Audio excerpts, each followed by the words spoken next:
Good morning.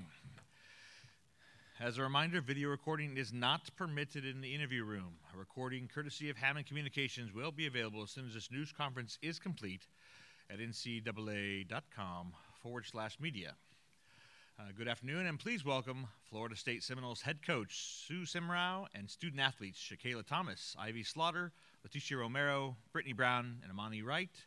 The Seminoles defeated Oregon State 66-53 to advance to their third Elite Eight in program history. The Seminoles will now face South Carolina tomorrow at 6 p.m. Pacific. First, we'll have an opening statement from Coach Semrau. Then we'll open up for your questions for our student athletes. Coach? We're excited to be here, and it's a nice ACC-SEC matchup here out west, and have a lot of respect for South Carolina and the job that they do, and we're looking forward to the matchup. All right, questions for our student athletes only. If you can direct your questions directly to a student athlete, that's greatly appreciated. And remember, name and media outlet before each question for our transcribers. Jordan Culver with the Tallahassee Democrat. For Shakayla, what do you remember? What do you remember from that South Carolina matchup? It was your freshman year, team playing in its second Elite Eight. How tough was that game, and just how much are you looking forward to the rematch tomorrow? It was a great matchup. I remember them coming out, and it was a great game. We started off a little slow, but as we picked up, it became like a really intense game. This matchup is, to me, it's gonna help us redeem ourselves. Like this is what I've personally been looking forward to for the longest. So I'm excited. Jane. Hi, ladies. Janie McCauley from Associated Press. Brittany, we talked a little bit with everybody last night about defense, but South Carolina had hit 10 of 16 threes yesterday, and your defense was able to take that away from Oregon State.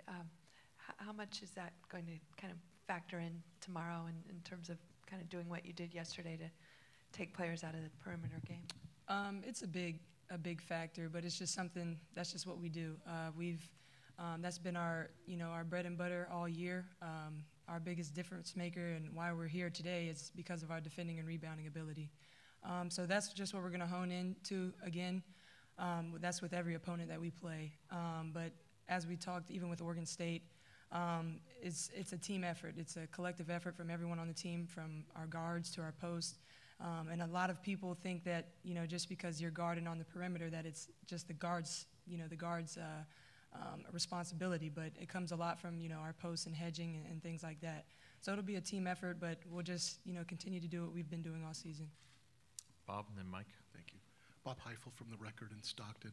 Leticia, and Coach, correct me if this is incorrect, but I came across a note saying that in the first 42 years of this program, Florida State had never had a team hold opponents to 60 points or less over a course of a season, but in the last 2 or 3 years, you all have been able to do that.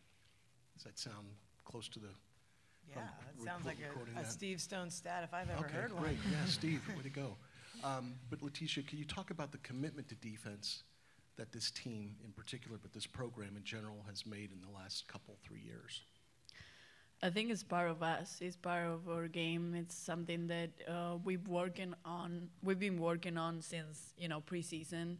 There are a lot of teams that can score. So if you want to make it to the top, I think you have to have a really good defense. And I think we have great defenders here, starting with Brittany and Ivy. I think they are our team leaders in defense, and that gives us a lot of energy, just seeing them, how they fight, they defend, they help each other. It's just a team effort, like she said, but I'm really confident about our defense, and that's what's going to take us to the next level.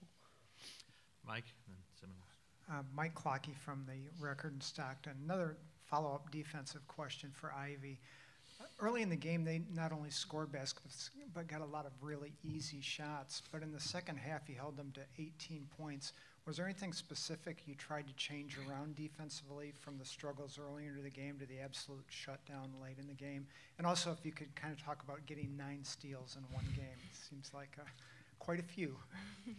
I think we just picked up our defensive intensity in the second half. I think in the first half we kind of played a little timid, and we had like a lot of jitters, I believe, in the first half. But I think just coming out in the second half, we knew that we had to fight, and we knew we had to get defensive stops, because once we play great defense, it dictates our offense. And for the steals, I think I just tried to play my best defense, and I think the ball just kind of fell in my hands. So. Aria Masudi, Seminoles.com for Brittany. Brittany, we've talked before, and you've told me about how you wanted to change this program when you got here and how to build on that. But you're one game away from a Final Four. What would it mean for you, for I guess Ivy, and for that senior class to be the program that broke through? I mean, that's just the culture here at Florida State. Even those that, we're big on honor and legacy and honoring those that came before us. They set this path for us, and we basically just, kind of carried it on. But I think it'd be really special for our seniors. But it's just this group, period. All these girls, if we make it to the final, we win, and make it to the Final Four. That'll be something that Florida State's never done in program history. So it'll be something that we always remember as a group. So I'm excited for it. Jordan? Jordan Culver, Tallahassee Democrat. Letty, the first quarter of each NCAA tournament game, you guys only scored 12 points in each first quarter. What's been going on with these slow starts, and what is Sue saying to you guys to snap you out of it and get you back to where you can play strong offense? I don't know what's going on. Like, if I knew, I think it wouldn't happen. But honestly, I think we just start really slow because I don't know if it's confidence or we don't know how the game is gonna be, and we need something at the beginning to to start playing our game.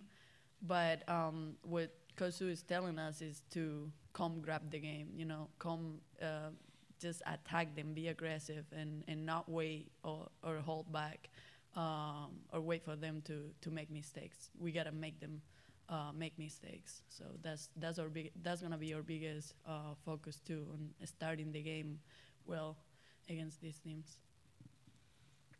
Any other questions for our student athletes? Ladies, thank you. Good luck tomorrow.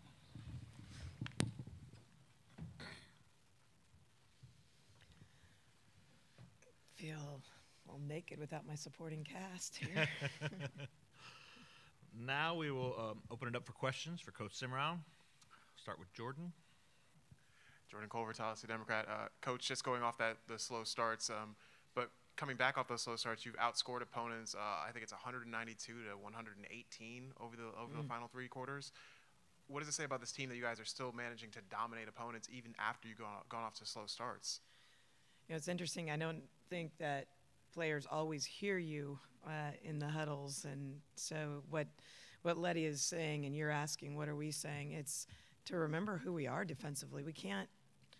We got great looks. We didn't knock them down, and now we have to not allow that offensive. It's efficiency, but we haven't gotten productivity affect our defensive end of the floor, and I don't know what that's been, because we were exactly opposite the beginning of the year. We would come out really strong. So I don't think it's necessarily a habit. I don't think it has anything to do. I think it's a big stage, and we hadn't played in a week, so that's part of it as well. Get the mic. And so just to follow up on what's being said in huddles and stuff, at one point I looked over and I saw it looked like Letty was leading the huddle. How good is it for you as a coach to see that players are taking responsibility for what's happening out on the floor? Yeah, and that's something that we've worked really hard to develop, and as coaches we stay away. I mean, we've got a 2-minute, 45-second timeout, so if your players are just sitting there waiting for you and you walk in with 2 minutes or 2:30 to talk, they're only going to hear the last bit anyway. So that communication that they've developed and the confidence to hold one another accountable, to give instruction and to receive instruction and to respond to each other, we've worked really hard at that, and that's a big difference in our huddles right now. Mike. Mike Clockey from the Record in Stockton. Coach, there's a lot of communities around the country that have held Sweet 16s for either men's or women's, but Stockton is obviously something new for this community. I wonder if you could kind of reflect on the days you've been here and how things have gone. Yeah, no, it's Stockton's done a tremendous job, and I didn't know what the crowd would look like yesterday. With 3 teams from the East Coast that were here, and it was a tremendous crowd. There were people that came down from Sacramento, up from San Francisco, here in the local area. It was really impressive that we had that kind of atmosphere for an NCAA women's game.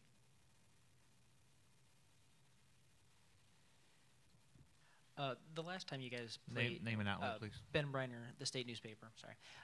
The last time you guys played in 2015, looking back, I think you guys they didn't lead, they barely led for, I think, the first 38 minutes and then kind of took it right at the end. But it seems like you guys don't really talk about it as one that got away. Did you feel that way in the moment, or what were the emotions kind of thinking back on how that kind of went? Yeah, we did feel like that. I remember it was 3 possessions, and Tiffany Mitchell hitting that one in the corner that was a dagger for us, and it was disappointing. And at the same time, there was a lot of growth in those young ladies and in our program as a result. I think it's 2 really good programs, 2 elite programs that get a chance to match up here tomorrow night. A lot is on the line. But more importantly, these 2 programs and how solid they've become, and the young women that are being produced from these programs, I think that's what's so important. And possession or 2 here or there, there's a lot bigger things in life. Any other questions for Coach Simrau? Bob?